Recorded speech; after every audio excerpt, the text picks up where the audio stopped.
En esta ocasión hablaremos sobre el primer periodo republicano, o también conocido como el Proyecto Nacional Criollo. Todo empieza el 13 de mayo de 1830. Las corporaciones y padres de familia de Quito resolvieron constituir un estado libre e independiente, con los pueblos comprendidos en el Distrito del Sur y los más que quieran incorporarse, mediante las relaciones de naturaleza y de recíproca conveniencia.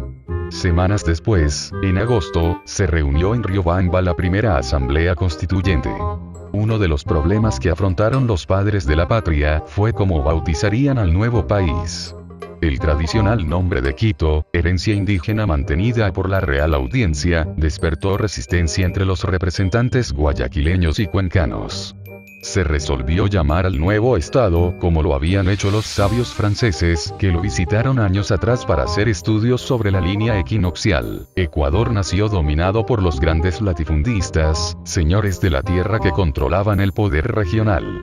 La mayoría de la población eran campesinos indígenas, sujetos a la hacienda por el concertaje. Periodización de la República. Cuando nació el Ecuador, como hemos visto, la economía del país estaba profundamente regionalizada. Predominaban varias formaciones económico-sociales regionales precariamente relacionadas entre sí, merced a la existencia de un Estado central y unas relaciones de intercambio muy débiles. La sociedad y el poder. Desde el primer momento de la vida del Ecuador, se patentizó una tensión y enfrentamiento entre las oligarquías regionales dominantes, especialmente de la costa y de la sierra.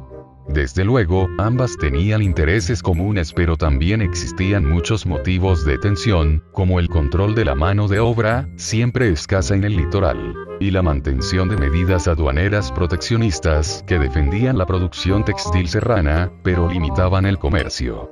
Fundación del Estado, 1830-1859. Juan José Flores, general nacido en Venezuela, que había desempeñado la función de jefe del Distrito del Sur, fue designado presidente del nuevo estado por la Asamblea Constituyente de Riobamba.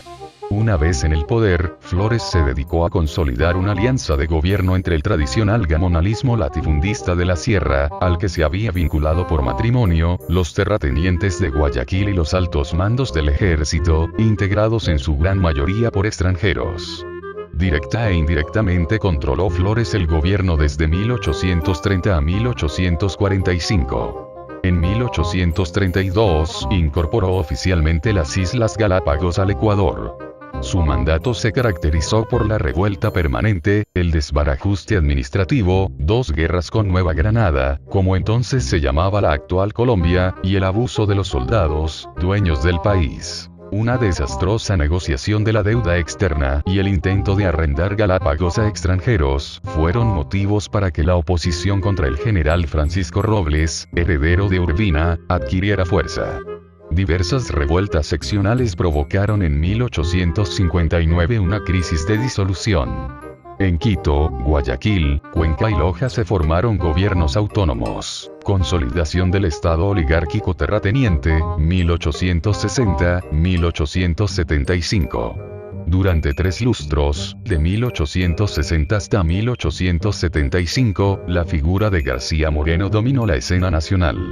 Al margen del debate desatado alrededor de su compleja personalidad, es preciso afirmar que las condiciones objetivas del país determinaron el carácter básico de esta etapa, en la que se consolida el Estado oligárquico terrateniente en el Ecuador. En conclusión, en ese tiempo se mantuvo la discriminación racial y no permitían que la mujer participara en la política, y excluyeron a la mayoría de población. En el inicio del primer periodo de la República la economía estaba regionalizada y también se inició la gran crisis en las exportaciones. Como bien sabemos, el Ecuador tiene como fuente de ingreso el cacao, el petróleo y diferentes productos. García Moreno gobernó al Ecuador entre 1860 y 1865. Constitucionalmente le sucedió Jerónimo Carrión, que a pesar de no ser de su confianza, no pudo mantener el régimen autoritario. En la creación del Estado hubo mucha discordia entre las enemistades de Juan José Flores y Vicente Rocafuerte por gobernar.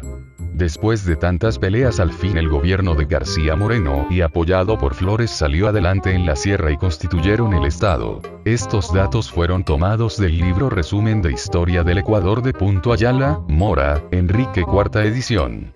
Este trabajo fue realizado por Velázquez Adriana, Vélez Rosalí, Vinces Paula, Vargas Estefanía, Tubay Andrea. Muchas gracias. Hasta la próxima.